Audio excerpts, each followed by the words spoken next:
दिल्ली के आर के पुरम में सड़क धंसने का मामला सामने आया है। सड़क का एक बड़ा हिस्सा धंस गया। तस्वीरें भी सामने आई हैं। ये पूरी खबर हम आपको 1 मिनट की रिपोर्ट में दिखाते हैं। दिल्ली की सड़कों पर अगर बारिश के दिनों में निकलें तो सावधानी से निकलें। आप अपने जान माल की रक्षा खुद करें, सरकार के भरोसे न रखें। ऐसा हम इसलिए कह रहे हैं क्योंकि दिल्ली में बारिश के बाद कौन सी सड़क पर जलभराव हो जाए, किसी सड़क पर पेड़ गिर जाए या कौन सी सड़क कहां धंस जाए, इसको लेकर कुछ भी कहा नहीं जा सकता।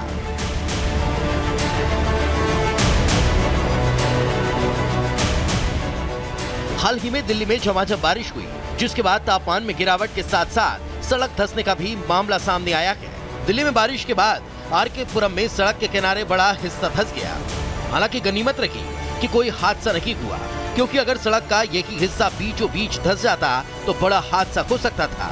रास्ता बंद हो जाता, जिससे आवाजाही में भी लोगों को परेशानी का सामना करना पड़ता। Bureau report, Republic Bharat. पर अब एक बड़ी खबर आपको बताते हैं। जम्मू कश्मीर के गुलमर्ग में पर्यटक जिस तरीके से फंसे हुए थे, लगातार तस्वीरें भी सामने आ रही थी, तो वहीं अब क्या है, 136 लोगों को निकाला गया है।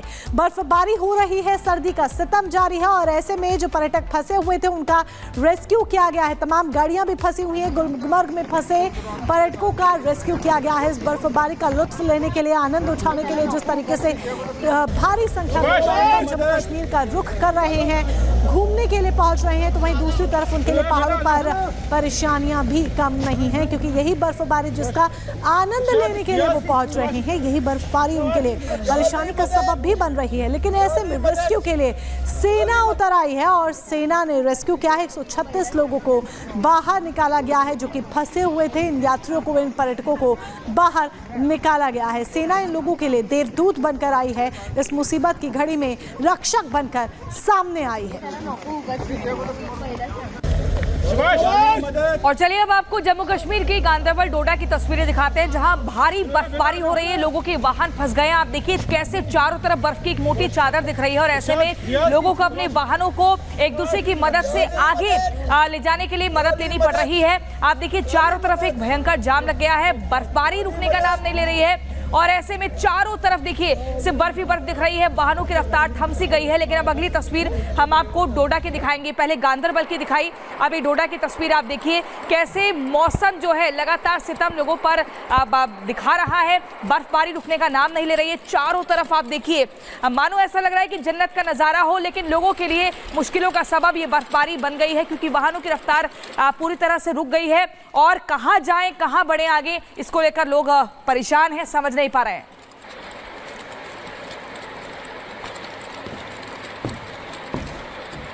अब बात करते हैं भारत के पूर्व प्रधानमंत्री डॉक्टर मनमोहन सिंह के अंतिम संस्कार की। तो आज निगम बोध घाट पर उनका अंतिम संस्कार पूरे सम्मान के साथ किया जाएगा। इसी से जुड़ी एक रिपोर्ट आपको दिखाते हैं।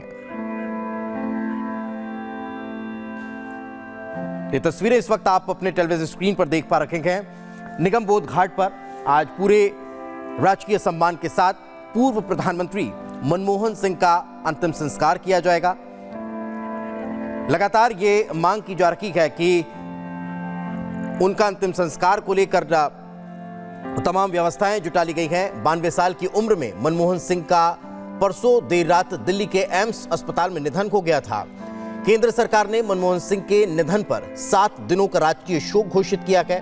प्रधानमंत्री नरेंद्र मोदी की अध्यक्षता में कैबिनेट की बैठक हुई और बैठक में सरकार ने मनमोहन सिंह की यादों में एक स्मारक बनाने का भी ऐलान किया है। गृह मंत्रालय ने स्मारक बनाने की जानकारी मनमोहन सिंह के परिवार और कांग्रेस पार्टी के अध्यक्ष को भी दी है। और हमारे साथ लोमस जुड़ गए हैं। लोमस का रुख कर लेते हैं। लोमस, देखिए पूर्व प्रधानमंत्री मनमोहन सिंह को देश नमन कर रहा है और उनके लिए देखिए स्मारक बनाने की घोषणा तक अब हो चुकी है। अमित शाह ने खुद परिवार वालों से बातचीत की है। ज्यादा जानकारी दीजिएगा इससे।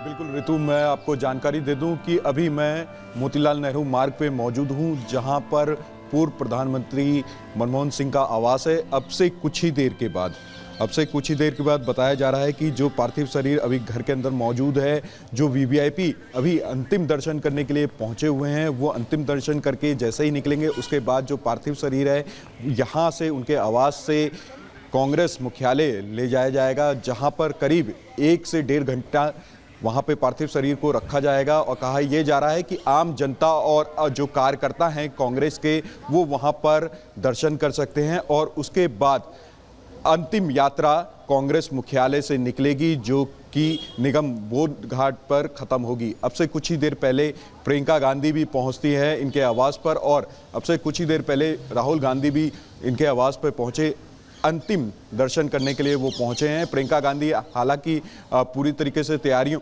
को देख रही थी। आपने देखा था जब इनके मृत्यु की खबर आई और इनके देहांत की खबर आई, तो प्रियंका गांधी पहले ही पहुंच करके इनके घर में जो तैयारियां थी उनको देख रही थी। और अब से कुछ ही देर के बाद बिल्कुल, बहुत बहुत शुक्रिया लोमस इस तमाम जानकारी के लिए। पूर्व प्रधानमंत्री मनमोहन सिंह का आज दिल्ली के निगम बोध घाट पर राजकीय सम्मान के साथ अंतिम संस्कार होगा।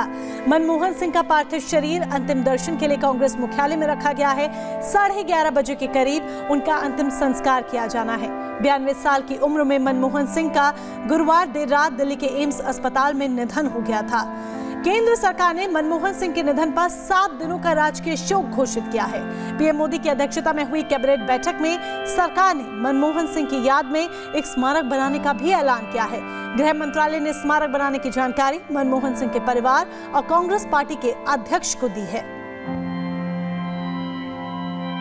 कांग्रेस पार्टी जिसने जीवन काल में डॉक्टर मनमोहन सिंह जी को कभी सम्मान नहीं दिया, हमें याद रखना चाहिए कि अंतिम चरण में 2014 में उन्होंने एक राष्ट्रीय स्मृति बनाने का प्रयास किया था, क्योंकि जब उन्हें लगा था कि सरकार जाने वाली है।